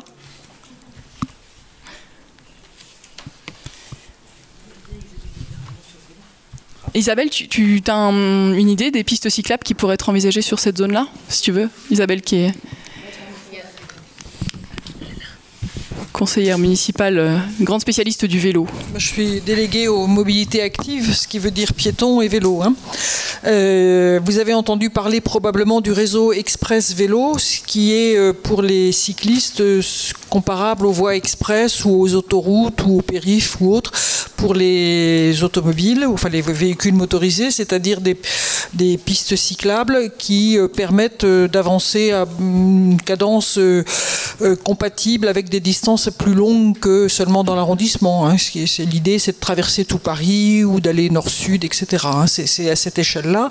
Alors, il y en a une branche de ce réseau Express Vélo qui est prévu tout le long de la Seine sur la rive gauche, de même que tout le long de la Seine sur la rive droite. Et puis un nord-sud qui prend boulevard Saint-Michel, boulevard Haussmann, etc. Et dans le sens nord-sud, il sera sur la gauche, sur cet axe nord-sud, d'après ce que je sais pour le coup. En tout cas, pour ce qui nous concerne, la partie... alors, dans le 7e, je ne sais pas encore quelle est la solution qui est retenue. Je sais que les services ont proposé de fermer carrément le passage sous le pont de Iéna, parce que sinon vous savez pas où faire passer les vélos, quoi, en fait, parce que ils devraient traverser, enfin bon, c'est pour ça qu'il y a une piste cyclable déjà, mais maintenant elle doit être à double sens. Bon, je sais pas ce que la mairie a décidé dans le 7e, ni même si c'est déjà décidé. En tout état de cause, pour nous, les plans ne nous ont pas encore été soumis. Ce que je sais, c'est que ça sera côté Seine, c'est-à-dire parallèle sur la chaussée, mais parallèle le long du chemin de fer, quoi, finalement. Et qu'ils ont à mener en même temps que les travaux de la piste cyclable des travaux de protection des crues, c'est-à-dire qu'ils doivent, je ne sais pas exactement ce qu'ils doivent faire, à vrai dire, mais c'est quelque chose qui veut dire rehausser des murs pour que l'eau ne puisse pas passer, ou moins en tout cas, etc. Enfin, en tout cas, il y a apparemment des travaux assez lourds à faire sur cette histoire-là, et la piste donc serait donc côté extérieur, enfin côté Seine, pas côté bâti, de façon à ce qu'il y ait le moins d'intersections possible, c'est-à-dire qu'il n'y ait pas de rue à traverser, de façon à ce que les cyclistes puissent avancer, quoi, finalement, sans s'arrêter tous les 50 mètres ou 100 mètres, enfin trop fréquemment. Voilà, c'est à peu près tout ce que je peux vous dire, mais je peux ajouter tout de même qu'il y a un point qui est difficile, c'est le passage du parc André Citroën, puisque vous allez certainement vous souvenir que quand on a construit le parc André Citroën avec l'idée d'arriver jusqu'à la Seine, c'est la raison pour laquelle il fallait de toute façon faire passer la route en dessous. Ce qui était très compréhensible naturellement, mais un vrai malheur pour les cyclistes, d'autant plus que les rues autour sont étroites et que donc c'est un réel obstacle. Alors l'obstacle, la façon dont la ville semble avoir décidé d'après ce qui m'a été dit en tout cas, de résoudre le problème là, c'est de nous faire passer, nous les cyclistes, pardonnez-moi, de faire passer les cyclistes, de descendre au pont Mirabeau, de passer par le port et de continuer pour le coup au niveau de la Seine et non plus au niveau de la chaussée qui est plus haute.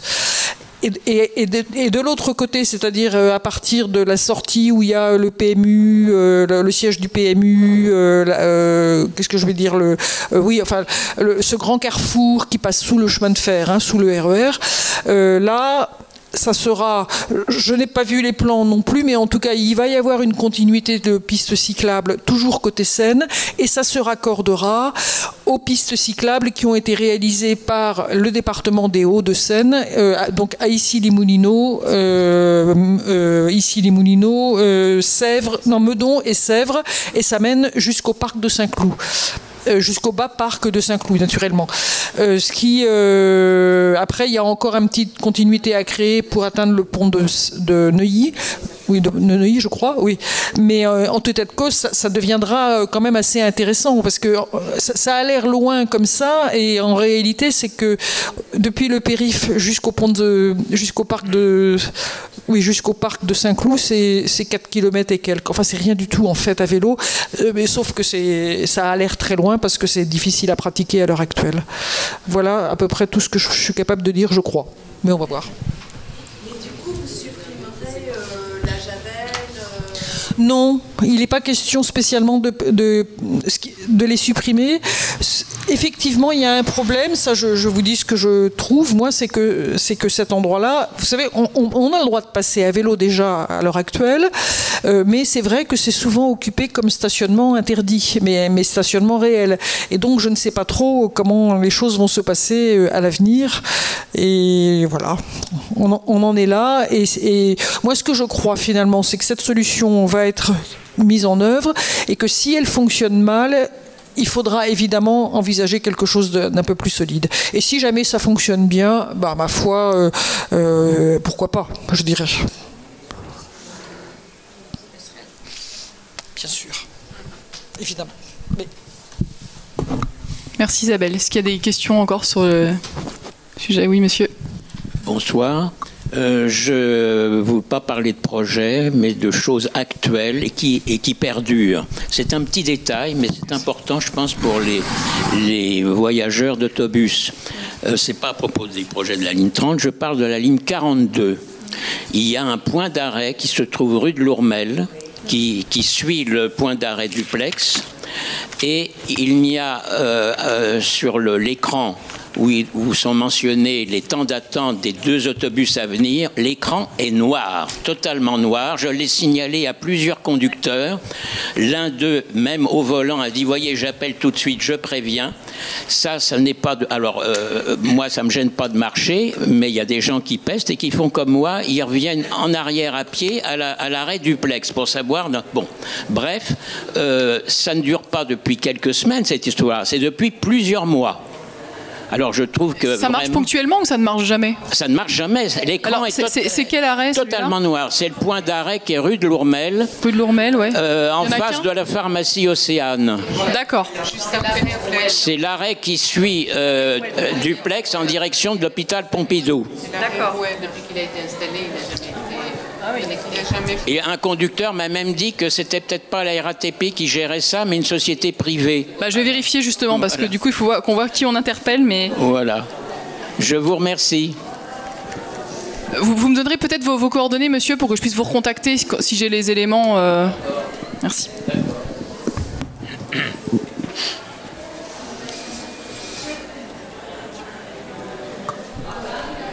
C'est tout. Bon, on va terminer sur quelques points. Alors d'abord, juste un petit mot sur le centre de santé Viala. Donc voilà. Alors moi j'ai pas. En fait, c'est un sujet qu'on va un petit peu plus traiter au conseil de quartier de la semaine prochaine, qui sera le conseil de quartier Emerio Zola, qui a lieu donc mardi 5 juin à 19h au collège Guillaume Apollinaire, 43 avenue Émile Zola. Après, pour le moment, on n'a pas beaucoup d'éléments nouveaux. Ce qu'on sait, alors pour le moment, on cherche toujours des locaux. Il nous faut 400 mètres carrés sur le secteur pour pouvoir implanter un autre centre médical. Donc la ville de Paris, la mairie du 15e sont toujours à la recherche de locaux. Je vous avoue que 400 mètres carrés, c'est très difficile à trouver. Minimum 400, mais ça va jusqu'à 600 même. Ouais. Vous avez dit minimum 400, mais c'est plus 450, 500, voire 600. Et voilà, et pour trouver ça, c'est très difficile. Si vous avez des pistes, des contacts, n'hésitez pas, on est preneurs. alors quitter la rue Viala parce qu'en fait ce sont les locaux qui appartiennent à la CAF et qui veut récupérer ses locaux tout simplement puisqu'elle loue des bureaux ailleurs extrêmement chers et elle veut récupérer ses locaux. Et donc le propriétaire, enfin la personne qui est actuellement, enfin la société qui occupe actuellement les locaux devra les quitter au plus tard en septembre. Voilà. Donc il y aura vraiment une fermeture du centre à ce moment-là. Donc voilà pour le délai et on en est toujours dans les recherches de locaux autres. Vous voulez le dire pour le budget de la SEM ou vous voulez que j'en parle ? Non, juste un point, alors ça concerne peut-être certains d'entre vous qui habitaient éventuellement sur la dalle Beaugrenelle. Vous avez dû voir qu'il y a une délibération qui est passée au conseil d'arrondissement du 15e puis au conseil de Paris qui concerne la dalle Beaugrenelle sur une convention de compensation de charges d'ouverture au public avec la SEM Paris Seine pour la période 2018-2020. En gros, la participation de la ville de Paris qui était de 625 000 euros pour l'entretien de la dalle Beaugrenelle, donc auprès de la SEM, qui était de 625 000 euros entre 2013 et 2017, passe maintenant à 500 000 euros. Donc il y a 20% de participation de la ville de Paris en moins. Donc à la mairie, évidemment au conseil d'arrondissement du 15e, nous n'avons pas voté pour, puisqu'on est régulièrement saisi à la fois sur des problèmes d'entretien, de propreté sur la dalle, sur des problèmes de sécurité aussi, et qu'il y a eu beaucoup d'investissements qui ont été faits, et si les dotations baissent, la crainte c'est que tout ce qui a été mis en place se détériore rapidement. Donc on trouve que cette baisse des dotations de la ville pour cette dalle n'est vraiment pas du tout une bonne chose. Donc nous, on l'a dénoncé bien sûr au conseil d'arrondissement dans le 15e, on a voté contre. Au Conseil de Paris, la majorité vote pour. Voilà, donc c'était particulièrement M. Dimitri, qui est président d'une des tours, qui voulait aussi qu'on en dise un mot. Je ne sais pas si certains d'entre vous ont suivi ça, Madame Baudot, j'imagine, peut-être d'autres. J'imagine que c'est à peu près unanime au niveau des présidents de tours, l'opposition à cette convention, mais s'il y a eu des échanges avec la SEM en particulier, avec la ville à ce sujet. Quelle est la justification ou l'argument? La justification, c'est que en fait, il y a eu plusieurs investissements qui ont été réalisés et que maintenant, il y a moins de besoin d'investissement sur la dalle. Mais le problème, c'est qu'il faut l'entretenir maintenant, ce qui a été fait, et qu'en plus, il y a quand même des vrais problèmes de propreté, encore une fois, d'entretien, de sécurité, et qu'en fait, il y a besoin d'argent pour tout ça. Donc c'est pas... C'est très aventureux comme... c'est très aventureux, oui. Oui. Vous pouvez, Madame Baudot. Oui. Donc c'est une convention qui dure depuis le début où la dalle, enfin toute la ZAC de Beaugrenelle a été construite. Donc on se réfère toujours à l'usage dont était fait la dalle à l'époque, mais il faut bien dire quand même qu'aujourd'hui on n'est plus dans la même situation qu'il y a 40 ans. Et je pense que si les copropriétaires de la tour du Fond de Seine veulent se défendre, c'est là-dessus qu'il faut qu'on discute. Parce que la ville de Paris, en fait, la SEM Paris Seine est propriétaire de la dalle. Elle est donc chargée de son entretien et pour cela, elle perçoit une subvention annuelle de la ville de Paris qui est en fait une compensation que paie la ville de Paris à la SEM Paris Seine pour le fait que la dalle soit un espace public. C'est-à-dire que cette dalle n'est pas seulement utilisée par les habitants des tours de Front de Seine, qu'elles soient copropriétaires ou qu'elles soient logements sociaux de logements sociaux, mais également utilisée par tous les autres établissements qui se sont petit à petit établis sur la dalle. Or aujourd'hui, si on compare l'utilisation de la dalle, on n'est plus il y a 40 ans. C'est-à-dire qu'il y a 40 ans, les gens des tours utilisaient la dalle et les voitures, elles, utilisaient en bas. Ça, il n'y a rien de changé, sauf que de plus en plus de gens utilisent le bas et non plus le haut. Et que d'autre part, quand on regarde le nombre d'établissements qui se sont ouverts, il y a de plus en plus de clients qui n'ont rien à voir avec nous, les habitants des Tours, qui utilisent cette dalle.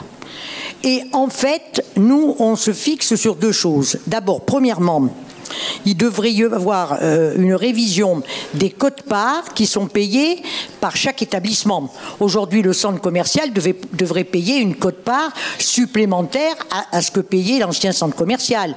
Le Monoprix qui a ouvert une entrée, un accès sur la dalle, devrait payer un peu plus que ce qu'elle paye, ce que paye le Monoprix.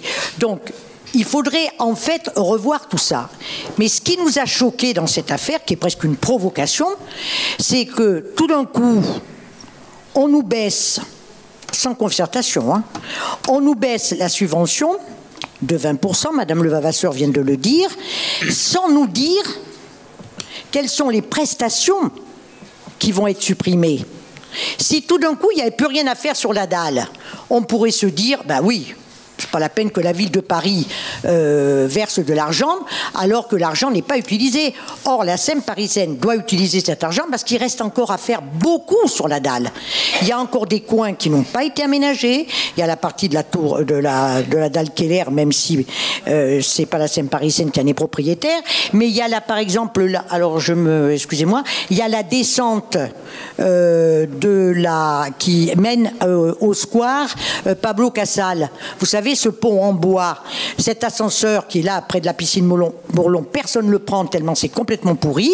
Là, il y a encore à faire. Pourquoi subitement on donne moins d'argent à la SEM parisienne? Et nous, les copropriétaires, ce qui nous choque le plus, et c'est peut-être la raison qui fait que nous allons peut-être ne plus payer notre quote-part à la SEM parisienne. Une tour a commencé en mettant sous séquestre les sommes que l'on paye tous les trimestres à la SEM parisienne. C'est qu'en fait, on a une injustice devant l'impôt. Parce que comme tous les Parisiens, on paye la voirie par nos taxes d'habitation et nos taxes foncières, comme tous les Parisiens, hein, mais en plus, on paye de la voirie pour la dalle, qui est utilisée par d'autres gens que nous. Donc là, il y a une injustice devant l'impôt, et là, nous pensons que les tribunaux pourraient nous donner raison. Donc, on est quand même assez unis, il me semble, maintenant, les taux de copropriété. Vous allez attaquer ou pas? Enfin, juste pour qu'on sache non, au niveau pour de la le mairie, moment, il n'y a qu'une tour qui a pris la responsabilité de mettre sous séquestre. Pour vous donner un exemple, chaque tour paie 60 000 euros par an. Si nous multiplions par 10 tours de copropriété, alors je ne parle pas des autres établissements, vous voyez déjà ce que ça fait. Multiplier ça par 40 ans que nous payons, c'est quand même un peu fort. Bon, donc je ne vais pas m'étaler parce que je pourrais vous raconter encore plein de choses, mais simplement pour vous dire que là, nous les copropriétaires, on pense qu'il y a une injustice devant la loi, devant l'impôt, et qu'à partir de moment, il serait bon qu'on arrive les uns et les autres à expliquer ça aux copropriétaires. Bon, vous me direz, ça fait quand on divise, par exemple, dans ma tour de copropriété, chaque lot peut-être représente 230 euros par an que l'on paye pour la dalle. Mais pourquoi? Et ces sommes-là, elles vont où? On n'en sait rien, puisque pour réparer la dalle, pour rénover, restructurer la dalle, je vous rappelle que la SEM parisienne a vendu l'assiette foncière au centre commercial et au Monoprix, et qu'aujourd'hui, le propriétaire du centre, il peut faire ce qu'il veut. Si son centre ne marche pas, il le fiche par terre et il construit autre chose. Donc là, elle a laissé partir, puisque là il y avait des droits à construire, elle a laissé partir ses droits à construire. Donc si vous voulez, on a vendu un peu de patrimoine quand même. Pour refaire, alors que ça fait 35 ans que cet argent-là a rentré dans les caisses de la SEM parisienne. Donc voilà où s'en est cette affaire. Et nous, on est quand même très remontés, je vous le dis tout de suite. Et on va tout faire pour bien expliquer aux copropriétaires ce qui est en train de se passer, pour qu'il y ait une action qui rassemble tout le monde. On ne va pas faire la révolution, hein. On va simplement demander notre dû. C'est tout. Voilà. Puis alors, je voudrais vous dire, pour le centre de santé, c'est un autre sujet. En 2 mots, c'est extrêmement important. C'est un centre de santé qui existe depuis 1935. C'est la seule structure où, quand le malade vient pour voir un docteur de médecine générale ou un spécialiste, il est en secteur 1 et il ne paye que le forfait que nous laisse à chacun quand le forfait que nous laisse la sécurité sociale. On ne paye même pas le ticket modérateur, vous savez, le forfait qui est de 6,50 €, que quelle que soit la mutuelle que vous avez, ce forfait, vous le payez. Il reste puisqu'il est ressorti tous les ans jusqu'à une certaine somme.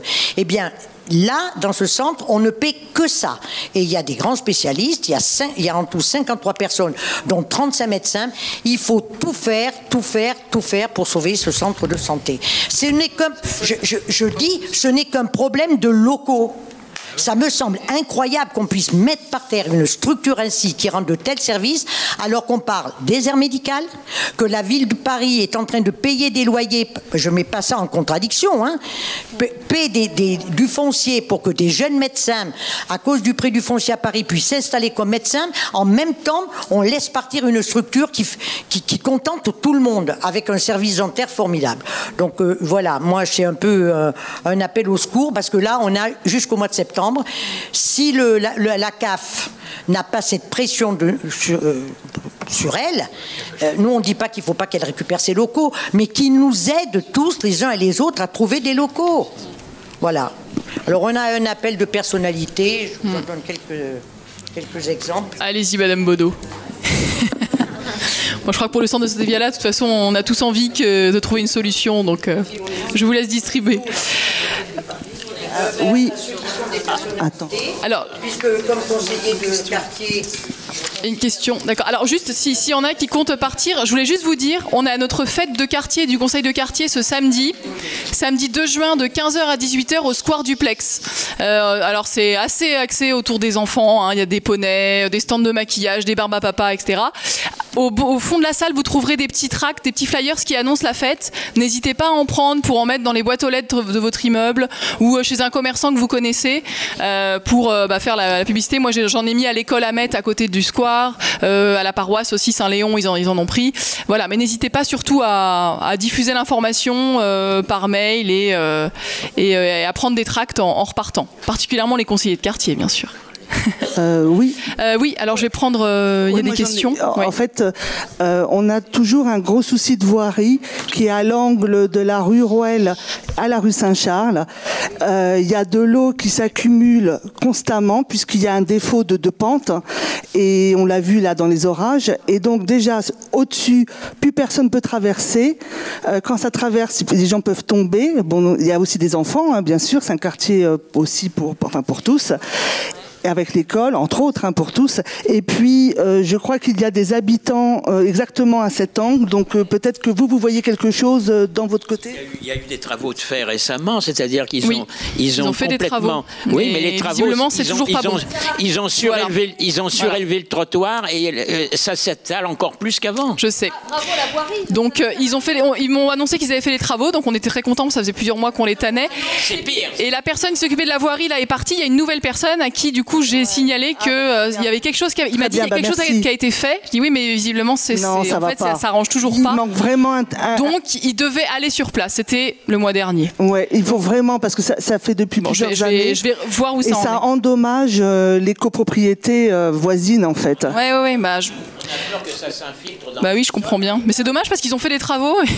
C'est pas les bons. Oui, ils ont fait. Mais non, mais je vais relancer du coup. Bien en parler. Oui, c'est à ce point-là. Merci beaucoup. Merci. Alors c'est pas la même chose, mais l'histoire du... Oui, ils ont fait les travaux, ouais.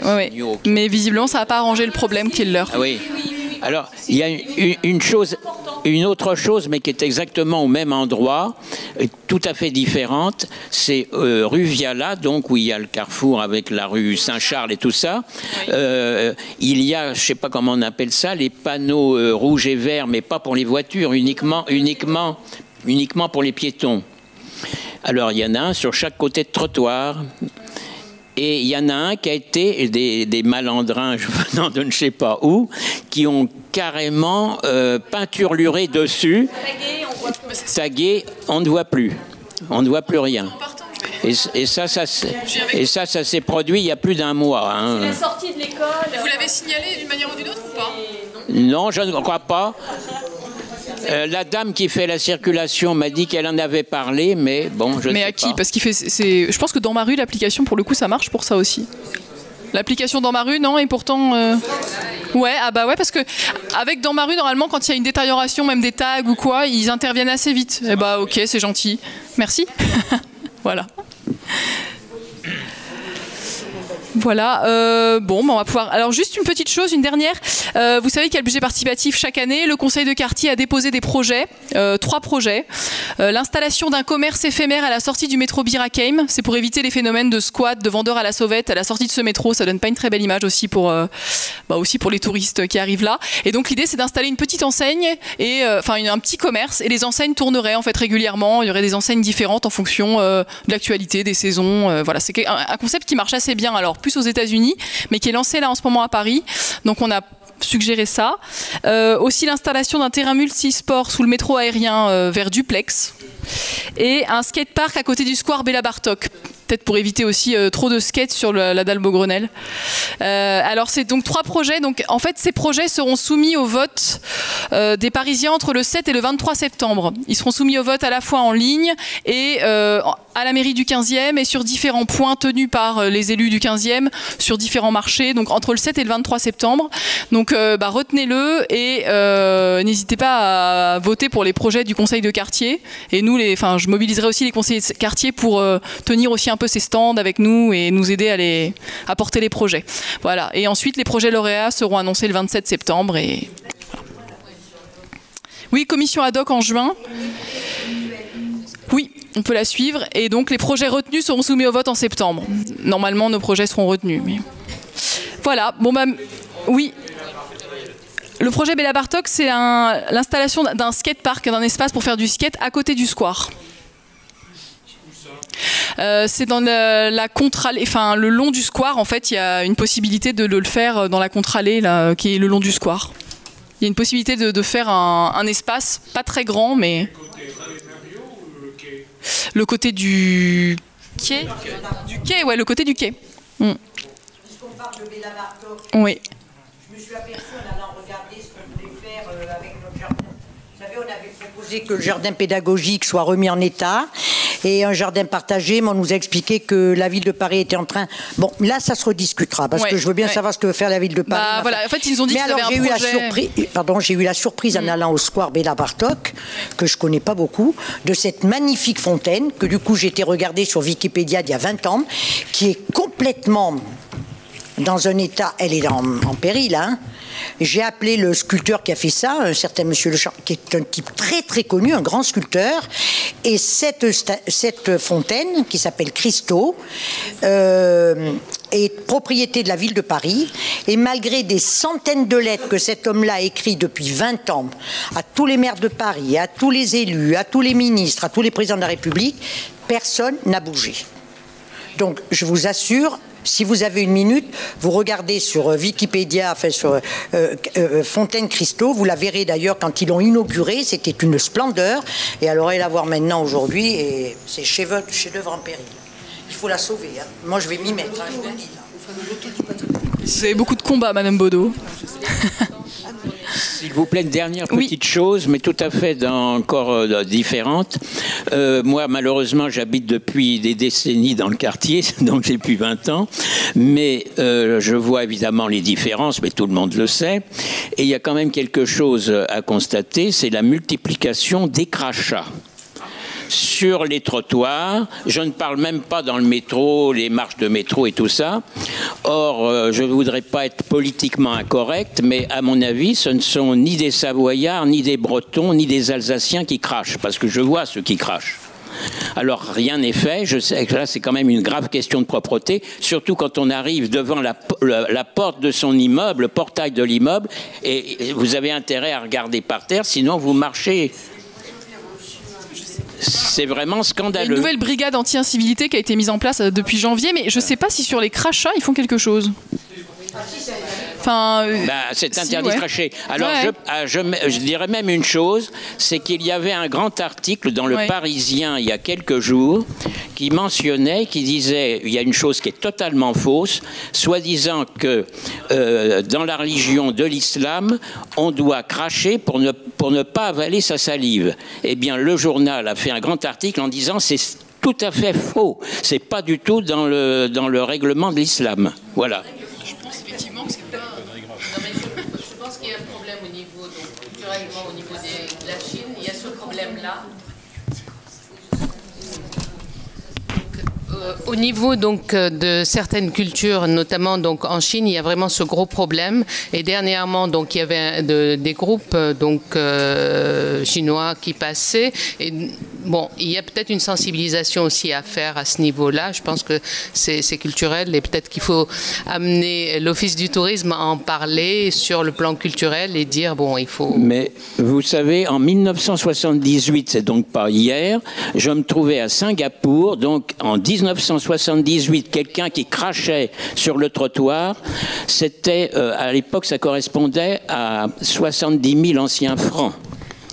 Et s'il ne pouvait pas payer, il était emmené au commissariat et ne sortait pas tant que quelqu'un n'était pas venu payer l'amende.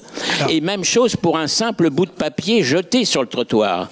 Alors pourquoi on ne prendrait pas exemple pour la France ?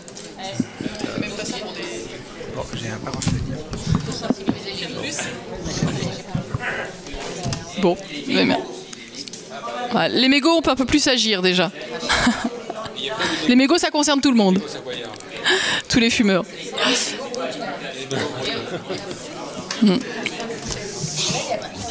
Bon, je crois qu'on ne pourra pas résoudre ce problème ce soir. Oui, monsieur ? Ah bah très bien. Alors, qu'est-ce qu'on fait contre les crachats ? Venez prendre la parole du coup. On en profite, on a encore quelques minutes. Régulièrement les jets de mégots, les crachats, les épanchements d'urine. Le problème qu'il y a, c'est que quand on nous voit en tenue, les gens ne font pas ça en fait. Donc on a des brigades qui travaillent en civil, on fait régulièrement des mégots, on fait tout ça. Mais le problème, c'est qu'on n'est pas assez. Et on s'occupe essentiellement aussi de votre sécurité. Donc on est un peu partout et un peu nulle part aussi. Mais c'est pas la police que je mettais en cause. Non, mais moi je vous réponds parce que je vous ai entendu. Tout simplement, les jets de mégots c'est 68 €, les épanchements d'urine c'est 68 € et les crachats c'est 68 € également. Donc nous faisons ça régulièrement et on travaille régulièrement là-dessus.